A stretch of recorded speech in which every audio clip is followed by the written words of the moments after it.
ஒரு பிரபல்யமான பழமொழி ஒன்று இருக்கு, நம்மள பல பேர் கேட்டிருப்போம். The darkest hour is just before the dawn அப்படின்ட்டு. அதாவது விடியல் வருவதற்கு முன்தான் இரவு மிக இருண்டதாக இருக்கும் அப்படின்ட்டு. இதுக்கு பல உதாரணங்கள் சொல்லிட்டே போகலாம். அதுலயும் முக்கியமான ஒரு உதாரணம் சொல்றேன். நெல்சன் மண்டேலா 27 ஆண்டுகள் சிறையில் இருந்தாரு. சிறையில் இருக்கிறது எப்படிப்பட்ட ஒரு விஷயம் அப்படின்றத நான் சொல்லிதான் அவங்களுக்கு தெரிய வேண்டும் அப்படின்றது இல்ல. அவருடைய வாழ்க்கையில கிட்டத்தட்ட அரைவாசி பங்கை ஜெயில அனுபவிச்சிருக்கிறாரு. அந்த காலம் எல்லாமே ஒரு இருண்ட காலமாக அவருக்கு இருந்துச்சு. அப்படி இருந்தும் அவர் தன்னம்பிக்கையை மட்டும் கைவிடவே இல்லை.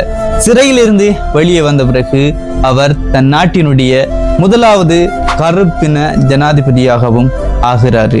எங்கள்கிட்ட படிபலம் இருக்கலாம், பணபலம் இருக்கலாம், இதெல்லாம் இல்லாம கூட இருக்கலாம். ஏதோ ஒரு ரூபத்துல கஷ்டங்கள் எங்களை வாட்டி வதைக்கும் போது, அதுக்கெல்லாம் மசராமல் எங்களை கஷ்டங்கள் பின்னி பெடல் எடுக்கும் போது எங்களுக்குள்ளே நாம சொல்லிக் கொள்ள வேண்டியது என்ன? The darkest hour is just before the dawn. மிகப்பெரிய அளவுல எமக்கு விடியல் ஒன்று காத்துட்டு இருக்கு அப்படின்னு சொல்லி முன்னேறி போயிட்டே இருக்கணும்.